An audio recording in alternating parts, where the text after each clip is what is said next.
Hello and welcome everyone to DRJ's webinar series. I am Bob Arnold here at Disaster Recovery Journal.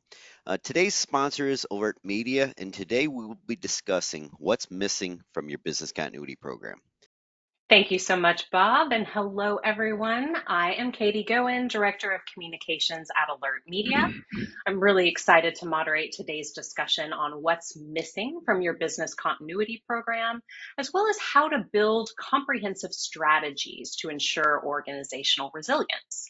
So you're going to hear from two very seasoned experts today as they share some common challenges that organizations face when it comes to business continuity and how to either avoid them or overcome them. We have a great presentation in store for you today, so I'm going to just jump in by introducing our speakers today. Our featured guest today is David Halford. He is Vice President of Continuity Solutions at Fusion Risk Management, and he is the recipient of Disaster Recovery International's 2025 Lifetime Achievement Award. David leads a team of professional consultants helping customers plan and implement enterprise resiliency and business continuity programs. With over 25 years of experience in this field, he's a recognized thought leader and he's a frequent speaker at industry events. So hi, David, welcome. Thanks for being here. Hi, Katie. Thank you very much for having me. I'm certainly looking forward to the time we have to spend here together. Wonderful. And I would also like to introduce Peter Steinfeld. He is the Senior Vice President of Safety Solutions at AlertMedia. He's been in the communications industry now for more than 20 years, and he's helped organizations of all sizes and industries really level up their programs related to business continuity, employee safety, and emergency preparedness. So he's also the host of the Employee Safety Podcast. Hey, Peter, thanks for being here. Absolutely. I'm looking forward to it. Thank you, Katie. Of course. Well, thank you for taking the time to join us, both of you. I just want to take a quick look at what we're going to cover today. First, we're going to start by talking about why comprehensive business continuity programs are so critical in today's environment. As I mentioned before, we're going to talk about some of those common challenges that organizations face when it comes to business continuity. From there, we're going to take a look at how to move beyond basic preparedness and start plotting a kind of more strategic path to resilience. And then finally, we're going to leave some time for your questions, and we'll also share a few additional resources that we think will really help you after this session. But first of all, I'd like to kick things off with a poll. So you're going to see some polls throughout the presentation today. We would love your participation in these as we move along. So the first question that we are asking is, how mature do you think your organization's business continuity program is today? Would you say it's mature? Maybe it's integrated across teams, leadership, and systems. Maybe you think it's somewhat mature. That's like maybe having plans in place, but limited integration. Or maybe just in the early stages, building those foundational program elements. Or maybe you're just not sure, and that is a perfectly acceptable answer as well. So I'm going to give this just another couple of seconds here. Then what I'd like to do is share those results, and then Peter and David will discuss these really quickly. So we can share those now. Can everyone see those results? Perfect. Yes. All right, so it looks like most folks are answering somewhat mature, but I do want to point out that all of these answers are represented here. So we have folks joining us kind of across the maturity spectrum today. So let me start with you, David. Is that surprising to you at all, or is that about what you thought you would see here today? I think, to be honest, I think it's about what I expected to see. I think we typically see a real range when I work with clients, and that's actually good news from my perspective that we do see such a range, because we've got people coming in at stages that are entry level and getting things going in their program, and then of course the concept of someone who's really trying to get it mature and even take it to the top level, right? Absolutely. Peter, anything to add to that? Nope, I think that's right on target. I'd love to see a cross representation across different groups. I think we've got great information in this presentation to share, no matter how mature or not mature your program is. Absolutely. And I would say too, to those folks who are classifying themselves as mature, When we get to the questions portion, if you guys have, kind of advice, best practices, something like that you want to pop in the Q&A box, you're welcome to do that as well. It doesn't have to be a traditional question. So keep that in mind as we move along. And now I'm going to go ahead and turn things over to Peter, who's going to get our content started with why comprehensive continuity programs are so important. Peter. Fantastic. Katie, thank you so much. So as we get into it, traditionally, business continuity has really been approached through the lens of building and maintaining a plan. And that means essentially a set of procedures to follow when disaster strikes. But in 2025, at least in my opinion, a business continuity plan alone just isn't enough. We really have to shift our approach from plans to programs. And that means integrating resilience into every part of your organization, from leadership and culture to data and communication and everything in between. So let's look basically at why this shift is so critical right now. We're living through what AlertMedia's 2025 Threat Outlook report calls the cascade effect. Disruptions rarely happen in isolation anymore. A single incident, whether it's a cyber attack, natural disasters, a political crisis, they can really trigger a chain reaction of consequences across supply chains, infrastructure, and operations. So let's just quickly go through a few of the biggest threat categories driving this urgency. So first, extreme weather is accelerating and more people live in areas where this type of weather occurs, so more are affected. 2024 was the hottest year on record. Floods, wildfires, hurricanes like Hurricane Beryl, they're all triggering things like power outages, destroying infrastructure, and creating weeks of recovery time. Next, you've got geopolitical instability. It's rising. With over 70 national elections and ongoing wars in Europe and the Middle East in 2025, the risk to global supply chains and business continuity really hasn't been higher. And then third, cyber attacks. They're definitely intensifying. With a 30% global increase and data breaches affecting billions of records, it's really just one more thing that organizations in general and employees more specifically are distracted by. And then finally, infrastructure vulnerabilities, both physical and digital. They're being exposed under the weight of these threats.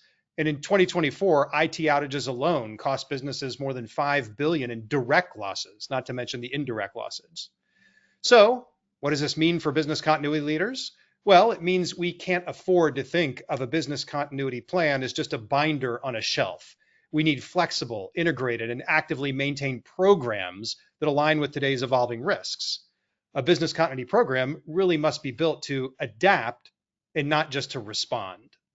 So one of the clearest reasons business continuity programs must go beyond the basics, as we might say, is how employees actually feel about their safety and their preparedness at work.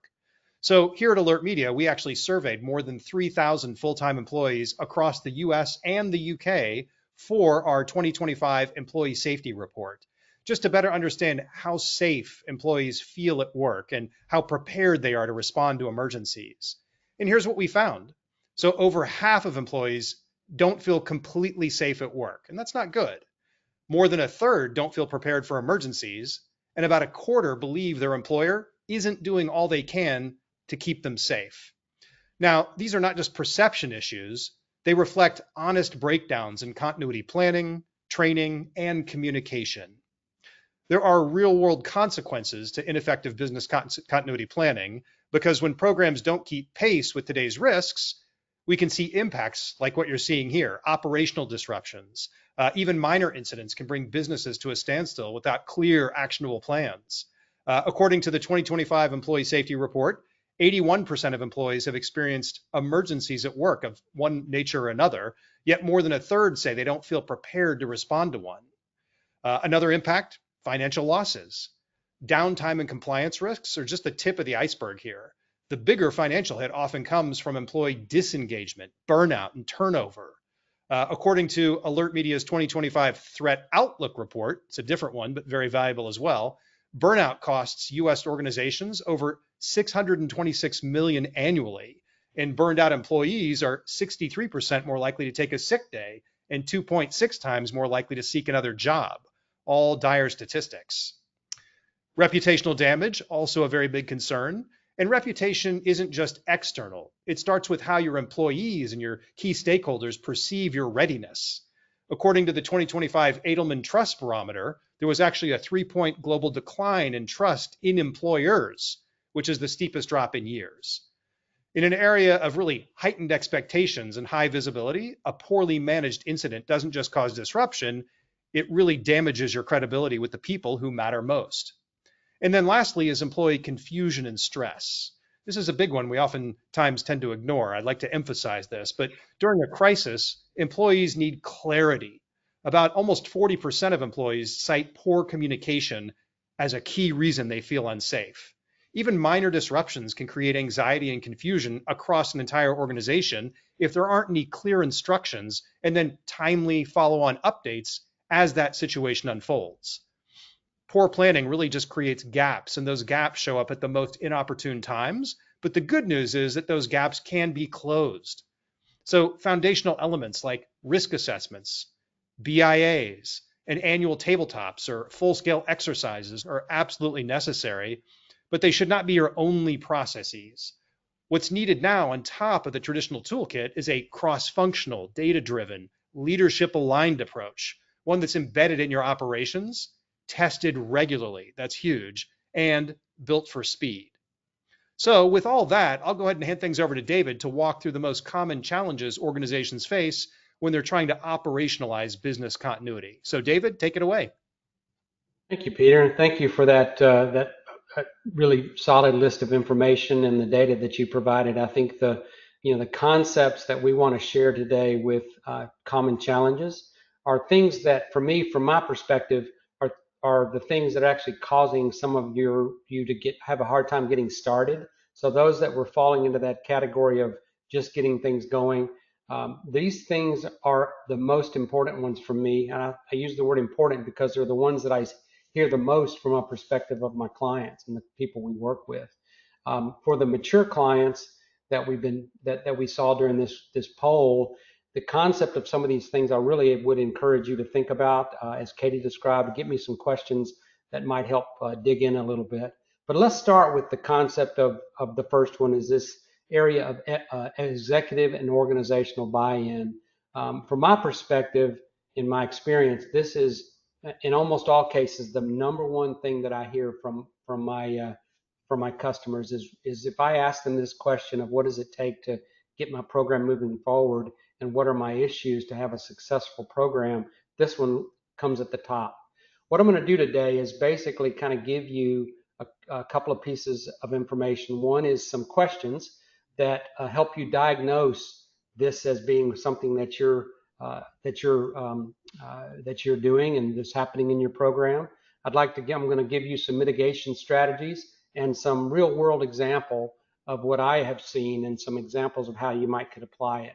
So let's just start with this, the first one here around guiding questions to diagnose these buy-in barriers. And again, this is a retrospective view, but are your executives bought into the program? Do they understand the goals, and do they basically align with their priorities? Are you engaging, and how, are you engaging your organization? How are they involved in the risk and resilience kind of activities within your program? And this, again, this is a retrospective look at how you should kind of view into your program and ask yourself, how these things are going. When we think about mitigation strategies to overcome these, the primary core items is this idea first of really aligning your goals with executive priorities. The concept of being able to communicate what those priorities are and how they actually align with the key priorities of the company, the key strategies of the company, is really what I'm talking about here. The next component is really about reporting key metrics regularly. And these first two require you to think about something I want to put out there for you, is that part of this idea of getting executive buy-in rolls around with another one that I'm going to talk about later, and that's culture. But the concept of getting these first two going requires that you reach out, requires that you get a senior leader to be your partner and work with them to really understand how your communication is working with them and how those priorities can align better. So I'd encourage you to do that and consider that. That's the kind of thing I'm talking about when we think about these key metrics and aligning your priority. The next thing, of course, is sharing your successes across and show value. So the concept here is the idea that I want you to consider being sure that you're constantly sharing successes that you have with a focus on what kind of value did it bring to the company. Let's look at real world. Let's kind of think through a real world example here now from a perspective of getting executive buy-in. And before I have to take two steps back just for a second to talk through this one, but I think this will make it clear. Is that in order to actually understand this, understand the world in which you're operating in your program, one of the key things that you do is spend time understanding how the business works. You just the essence of your work is understanding how it works, so you can understand how it might break, so you can mitigate some of those activities. And so it's important that you step back and recognize that your understanding of how it works is very important.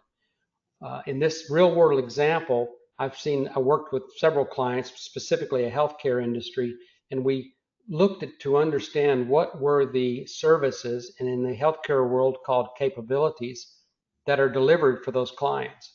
And tied the reporting, tied the metrics, tied the whole conversation around things like patient care, surgical services. What impact was the work that I'm doing having on diagnostic imaging and pharmacy services? So the concept of converting that and communicating it, your priorities, your project activities, your issues that you have due to an outage, etc., communicate them in terms of how it impacts what you're delivering to a client and what your program has, what benefit that it came as a result of that. So let's move to, so that takes care of the first area. I want to move on to the next one, and it's the concept of siloed programs. Again, these are in some relative order. I've got 4 that I'm going to cover today, by the way. And programs having silos is my second key area that I see most often when I talk with clients. And let's look at some guiding principles associated with that. When you look at the concept of silos, how are you seeking in your work? How are you seeking to actually grow partnership and communication across your organization? Are your goals and the responsibilities and activities that each of the parties are involved with, are they clear? Do you have those roles defined well, and is it clear across the organizations? Do your program participants understand how their contributions actually result in improved resiliency? So as you ask yourself those questions, some of the areas that you can consider mitigating the strategies is, first off, the concept of partnering across programs. And this is an activity, I'll give you an example here in a minute, but this is an activity of looking across the organization and understanding what each group is doing, how you can actually get one group to work with another group and kind of grow that activity. The activity that you need to do from a clarifying roles is really going through your program, going through the way that you're defining each of the participants in the team, and creating that in a way that communicates clearly the roles and responsibility across the organization and how they work with each other. And the concept of highlight individual impact. This one is a fun one. It's one that you should look out for. I see clients doing the clarity of how some positive activity occurred, how some positive exercise occurred, anything that results in a positive outcome, really highlighting that and communicating that across the organization. So from a real world example in this, I've got 2 things I want to kind of help ask you to think through. Is that in your team, in the concept of doing BIAs and in your team, you document things as business critical or severe or catastrophic.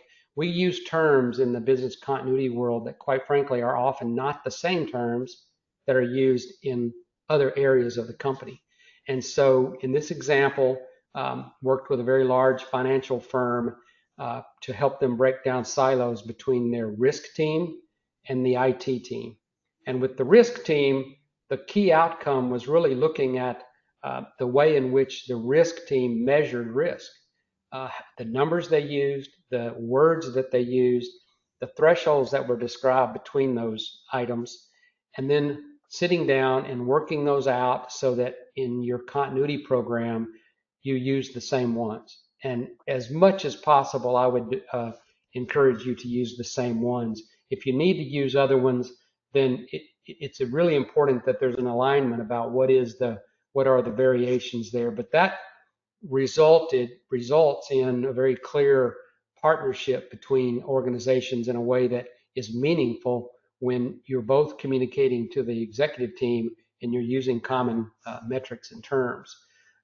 With the IT organization, this is a little different example, but IT teams tend to like to use something called an application impact analysis instead of a BIA. They tend to do that, or sometimes they'll do them together. And so in this example, we worked with the client. I worked with the client personally to really be sure that the way in which we got business input as to what was causing issues and risk associated with technology was using the same terms, was using the same impact kind of ratios when we did completed that application impact analysis.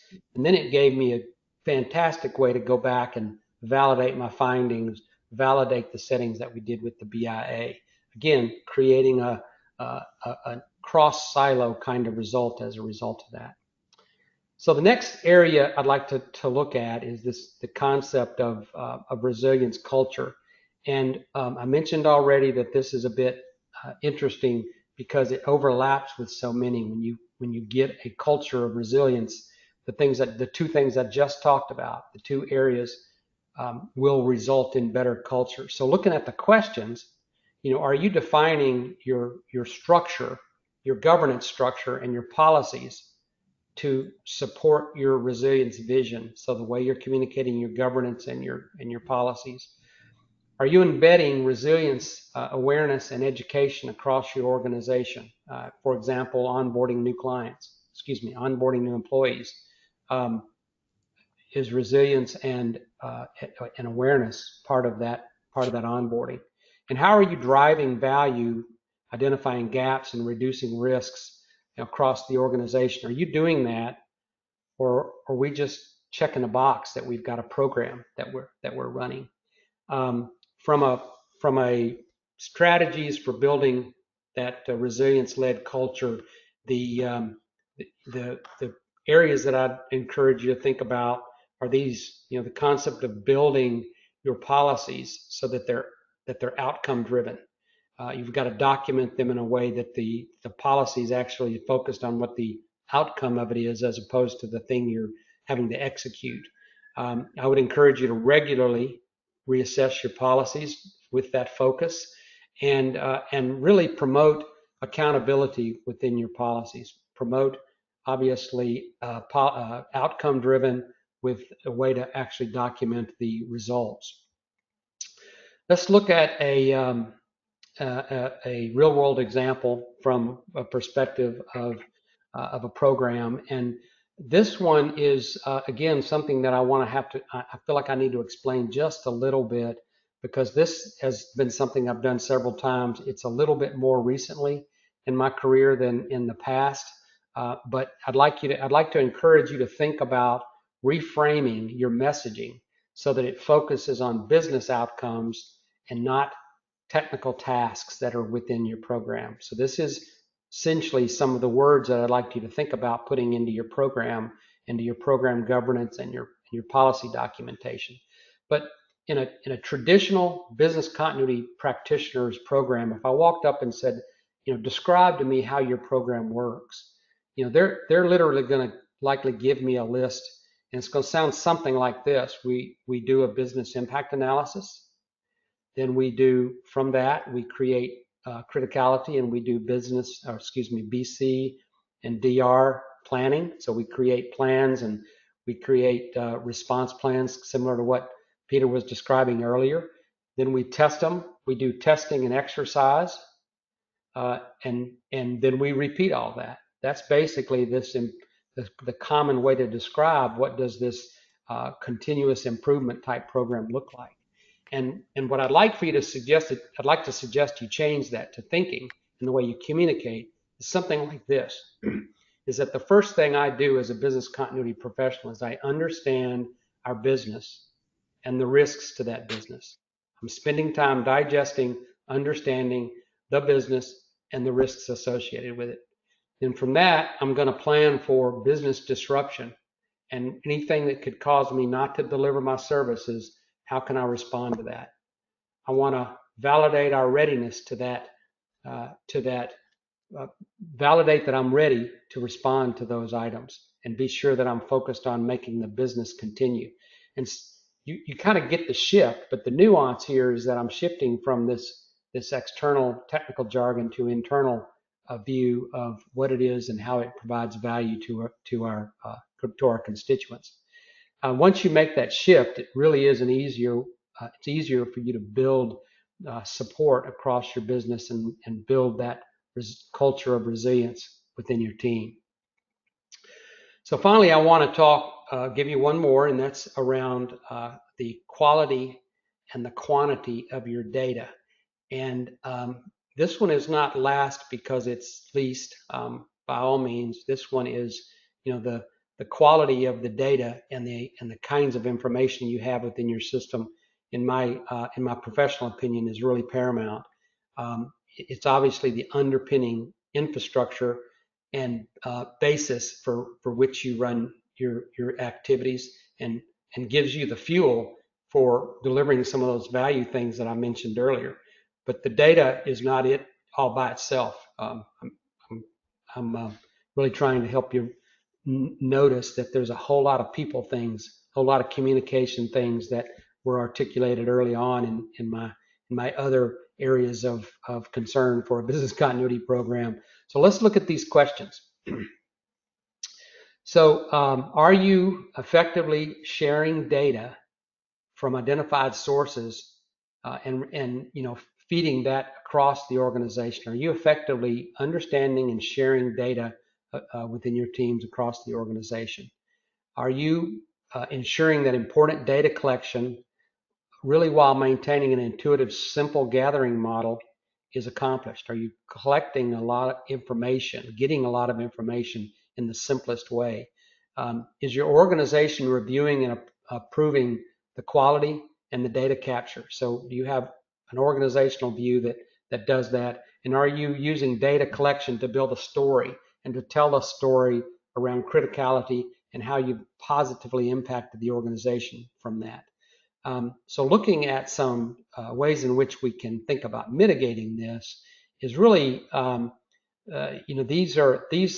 this is a list of ones that are significantly more tactical in view than what I have been describing up to now.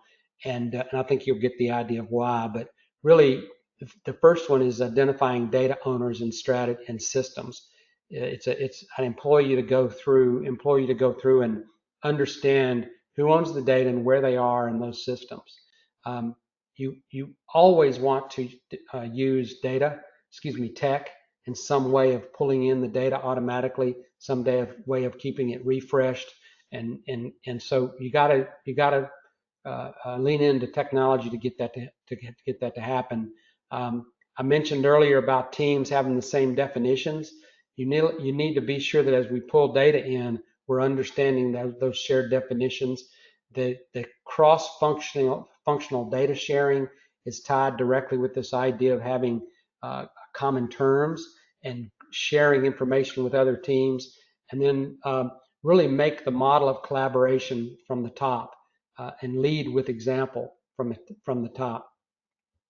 So let me give you one last example around a real world example that I have used. And again, I've done this personally. I've done this on behalf of multiple clients. But the effort that occurred is going into each of the executive team members and usually one layer down from them, and having a conversation with those department leads and those business owners around what data they actually have and use. So listening to what data they actually have and use, and what are they missing.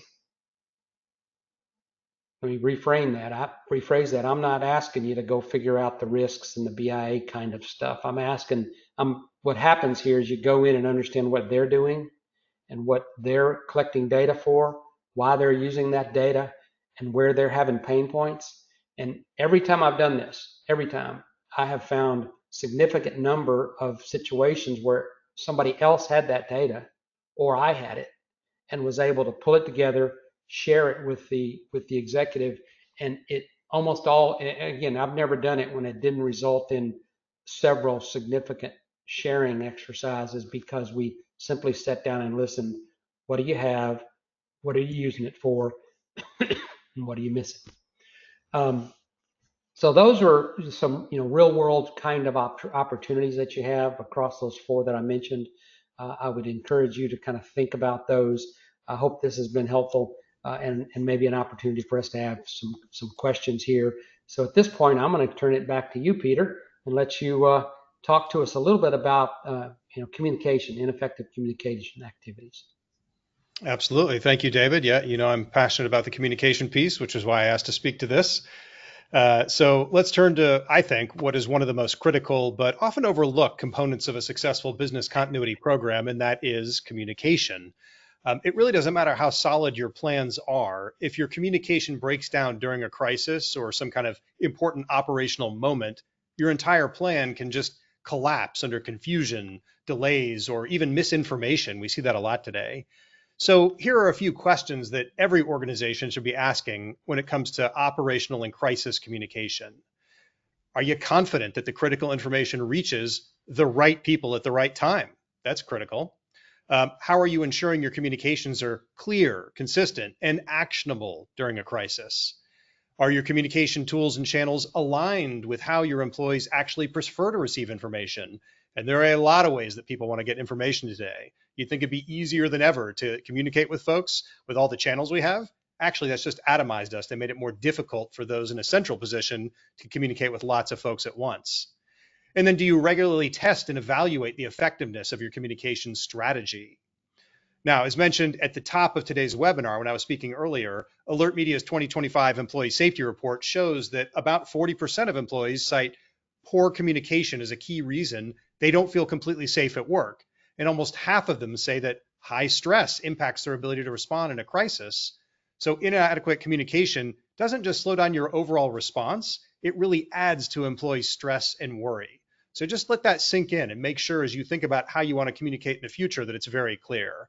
But the good news is that communication shortfalls can absolutely be overcome with a comprehensive business continuity program. So first, developing a communication plan that includes pre-written messages for likely scenarios, clearly defined target audiences, and appropriate delivery channels for different scenarios is absolutely essential. Always think in terms of those three things. What can I write ahead of time so I'm saving time in the middle of the crisis? Who am I communicating with? Segment them out ahead of time as much as possible. And then what are all the different channels I should use? Because some might be available, some might not. People might be paying attention to some, others they're not. But if you can just think about those, it can get you 80% on your way to having really fast and targeted communication when that emergency happens. Now, from there, it's important to match your tools and channel usage to your workforce. Not everybody checks email first. I don't even anymore, and I'm old. Some employees respond to more, I guess, things that are more lively mobile, things like apps or verbal or PA announcements, especially in time-sensitive situations. I'll actually see a text before I see anything else. It's also vital to incorporate feedback loops so you can understand how your messages are being received and interpreted. So just make testing a regular habit, not just during your scheduled tabletop exercises, but through short, fast-paced communication drills and full exercises that actually mirror real-world scenarios. Some organizations can do this maybe twice a year, others quarterly, some monthly. It really just depends on the nature of your business and how important it is that you can maintain communication when something goes wrong. And then finally, train your communicators. That's big. When multiple departments or leaders speak to employees, consistency in tone, message, and timing is absolutely key to maintaining trust and clarity. It's got to be similar when it comes from different parts of the organization, or people start to get confused. So to bring this to life, I'll share two real world examples that I think really perfectly illustrate the impact of communication, or the lack of it, that it can have on any organization. So we'll start first with the positive, a success story. A global law firm, they experienced a fire in one of their international offices halfway around the world from the corporate headquarters. But here's what made the difference. There was a local employee that had been trained and empowered to act when it came to communication. So that person was actually able to send emergency messages before the fire fully unfolded, alerting others in the building, and then coordinating the local response, all without needing to involve corporate headquarters, who were frankly halfway around the world. They were still asleep due to the time zone difference. So because of that decentralized real-time communication, they were able to confirm everyone's safety, contain the situation very quickly, and then resume operations with very minimal downtime. Teams were actually back online quickly and serving clients just within hours, and the incident never escalated beyond the local level. And that's the power of enabling the right people to communicate at the right time and keeping business moving. And the way you're going to do that is to have very simple to use processes and tools to help those that are not necessarily experienced with these things all the time, but to empower them with simple tools that allow them to do that without having to call back to headquarters. Now, we can contrast that with another case, more of a cautionary tale. So this is about a large consulting firm that was hit with a cyber attack that actually compromised all of its core systems, including email. Unfortunately, their emergency communication plan relied entirely on, drumroll, you guessed it, corporate email. Now, with no alternate channels in place, they just had no way to reach all their employees. In an actual moment of desperation, which they were in, they actually hand printed poster board signs and then placed them in the lobby of their office buildings. They had different ones in different cities, warning people not to log in, and then giving them other instructions on how to communicate. But these were multi-tenant buildings, and many employees weren't even working from the office that day. So as a result, many employees were just left in the dark, unsure of what to do. They had projects that stalled, clients were confused, wondering why they weren't being serviced. And then someone outside the company, this is the worst part, eventually posted a photo of one of the signs to social media, which turned into what was an internal disruption into a really embarrassing public one. So not a good look. Now, in both cases, the positive and the negative one, communication was the deciding factor. In one of them, it enabled a fast, confident response that protected people and operations. And then in the other, a single point of failure brought the business to a standstill and some level of reputational embarrassment. So I think the takeaway is pretty simple. Multi-channel communication is not a luxury. It's a business continuity essential. And empowering people at every level of your organization to act quickly and clearly can absolutely make all the difference when it matters most. Now, before we proceed, let's reflect on what we've covered so far with just another quick poll question. As Katie mentioned, we've got a couple of these throughout the presentation. So of the challenges that we discussed today, which mitigation strategy are you most interested in implementing at your organization? Is it aligning continuity goals with executive priorities? It's a big one David was talking about.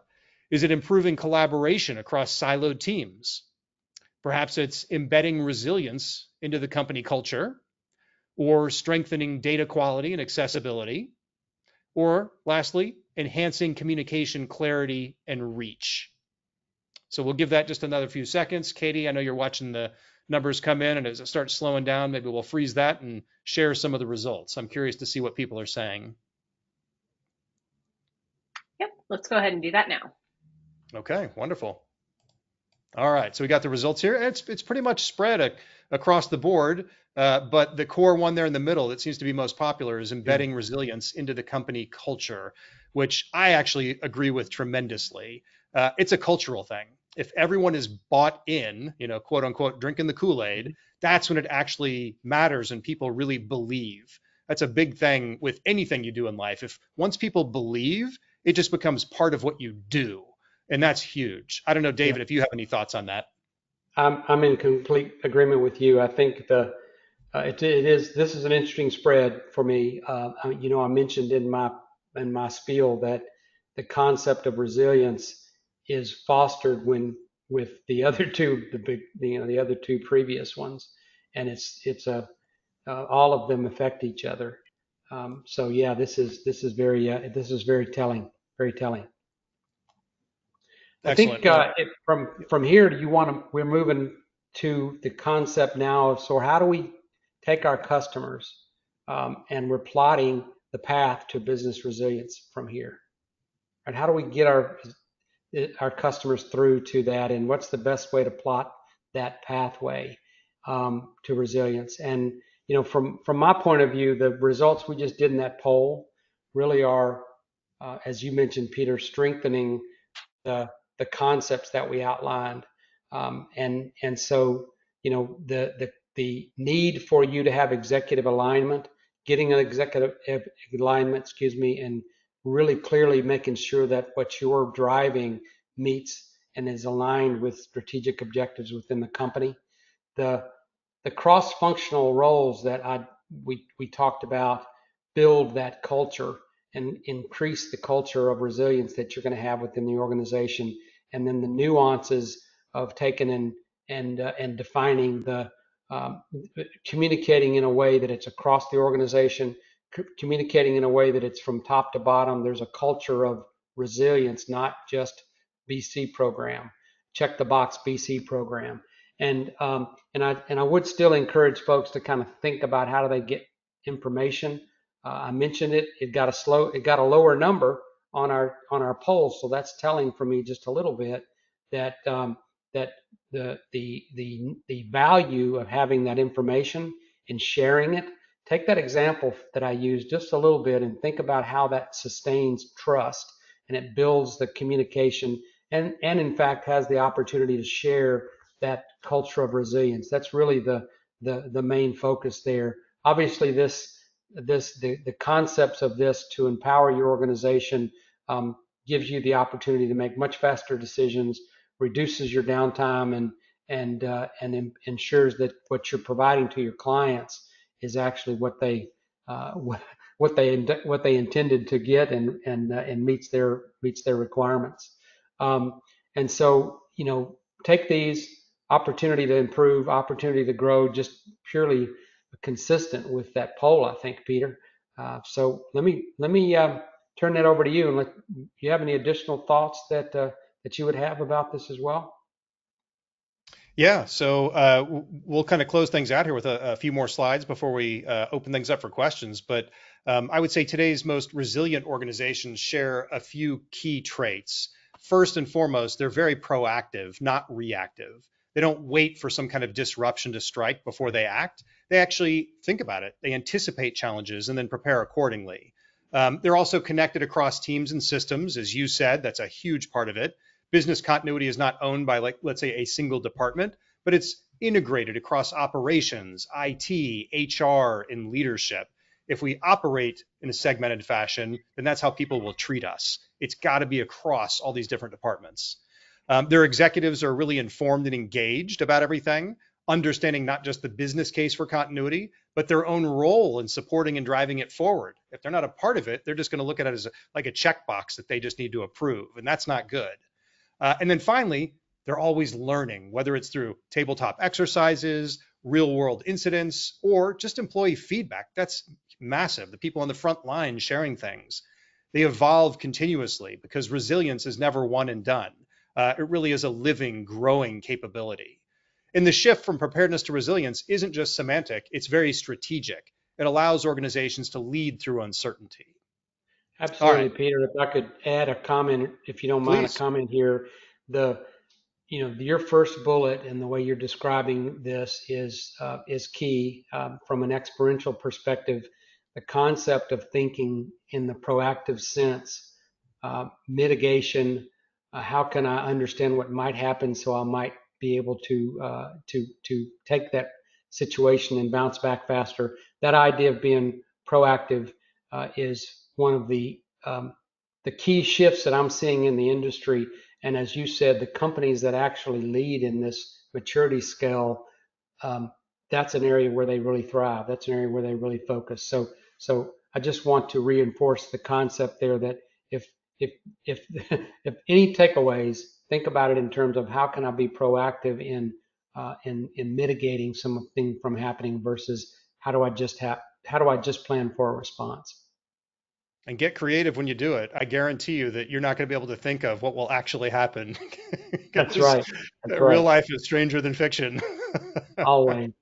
All right, very good. Well, I'll briefly acknowledge how Alert Media and Fusion are working together to help organizations connect communication and continuity planning.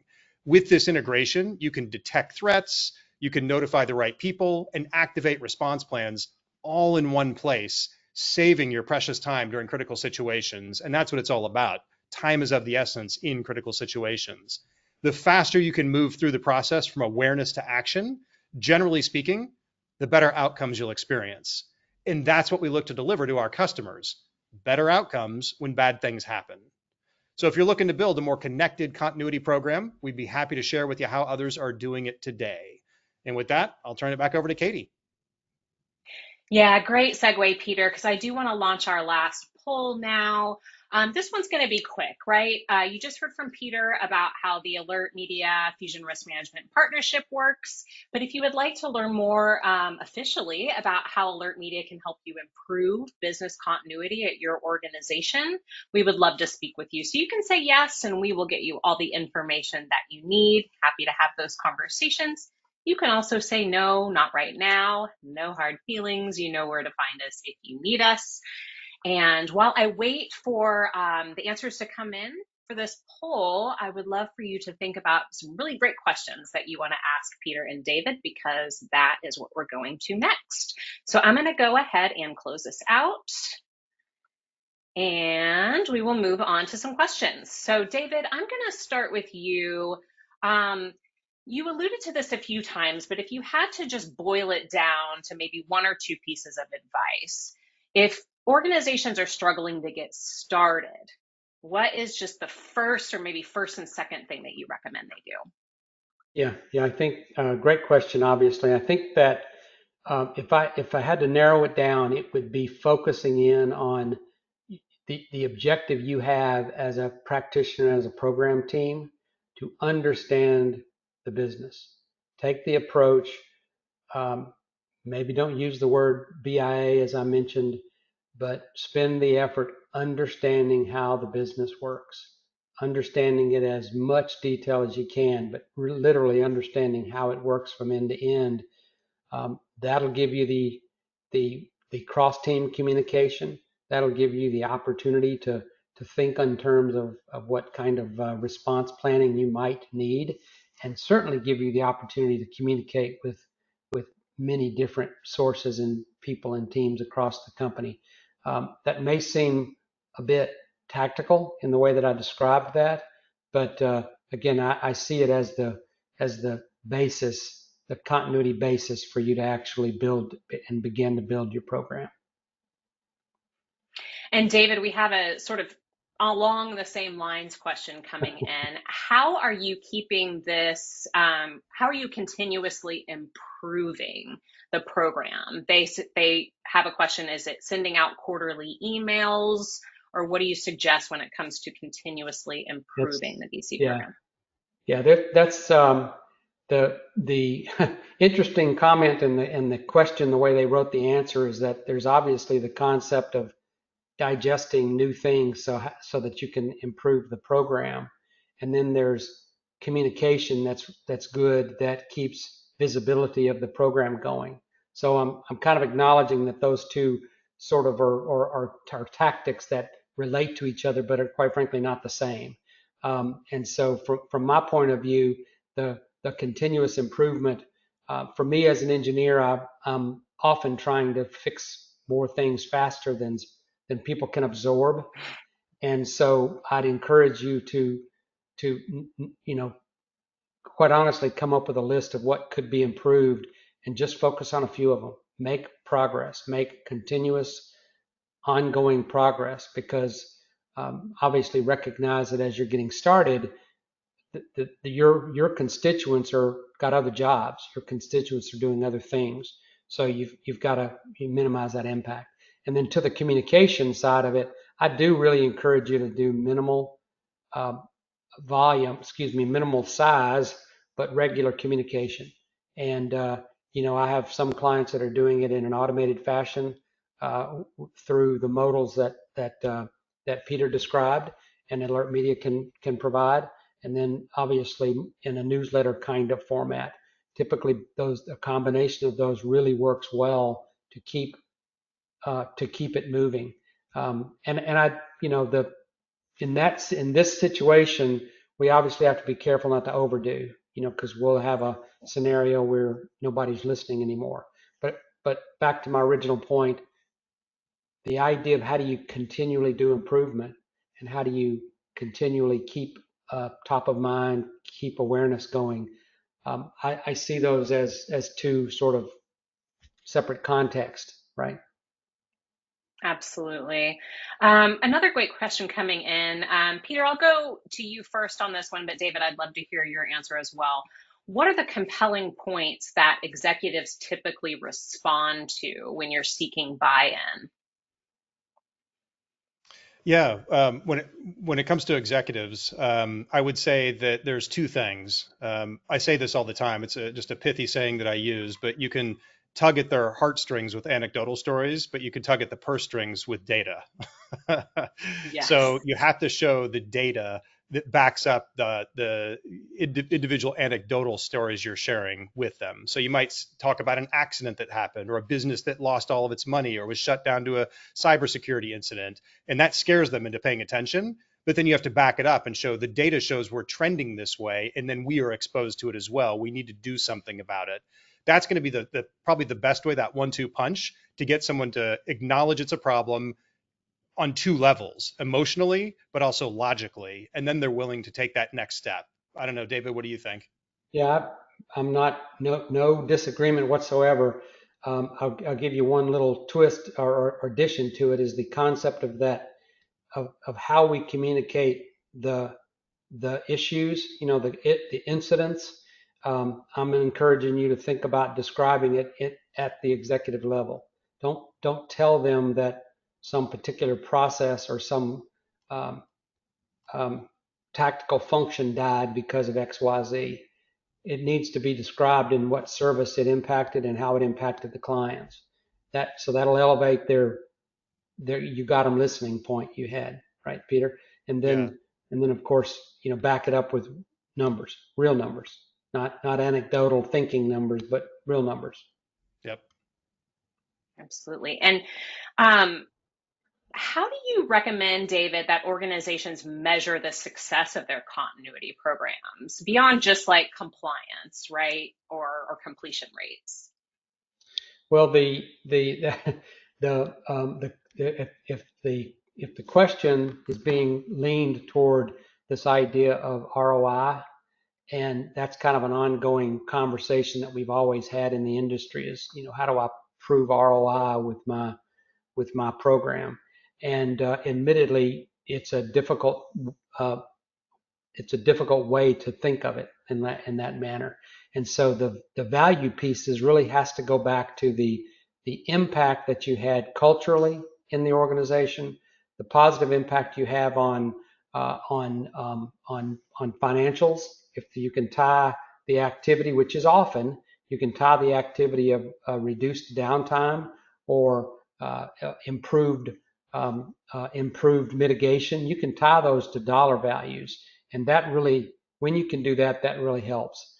And then, the concept of sharing information. These are some of these pieces that I just gave you or I just described are a little bit difficult to for me to give a specific sort of examples, but the concepts of actually reducing uh, uh, downtime from an outage or from an activity and being able to tie together what your planning and your preparation and your mitigation did to it.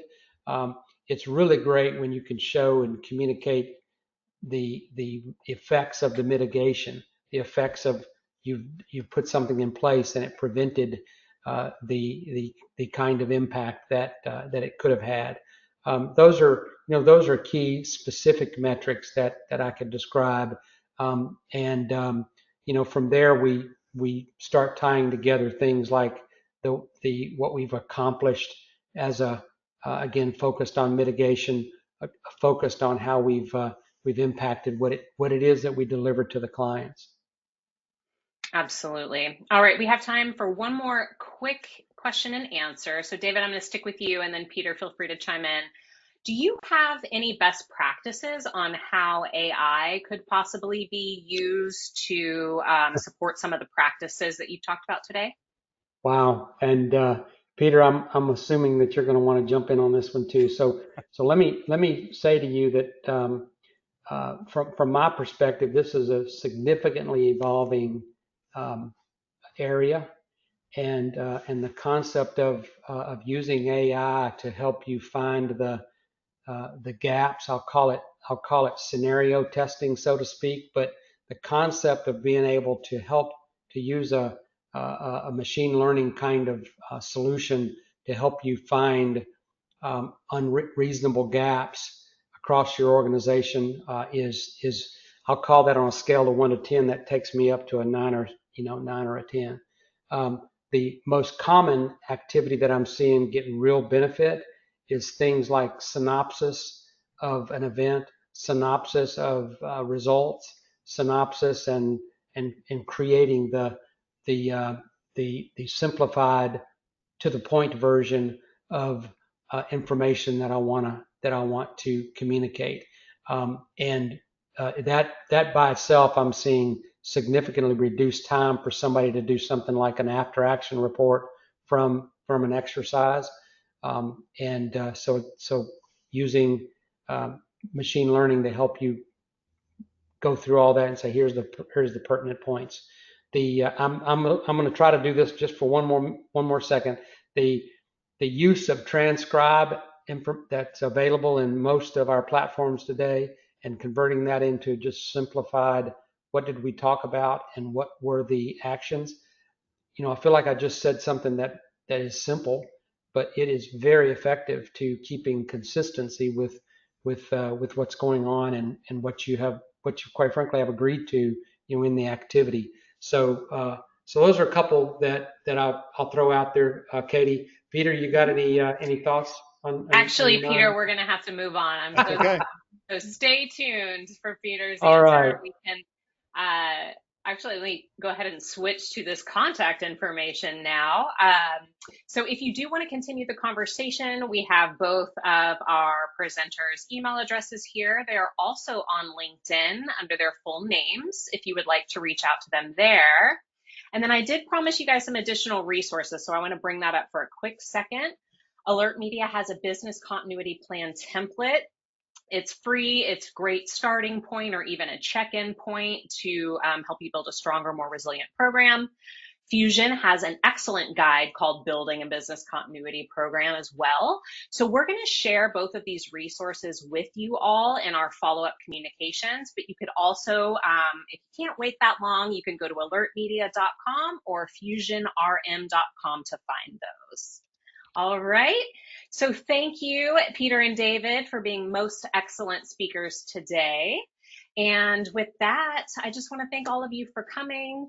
And we'd love to see you again on a future Alert Media sponsored webinar. And of course, I want to thank DRJ for being an excellent partner.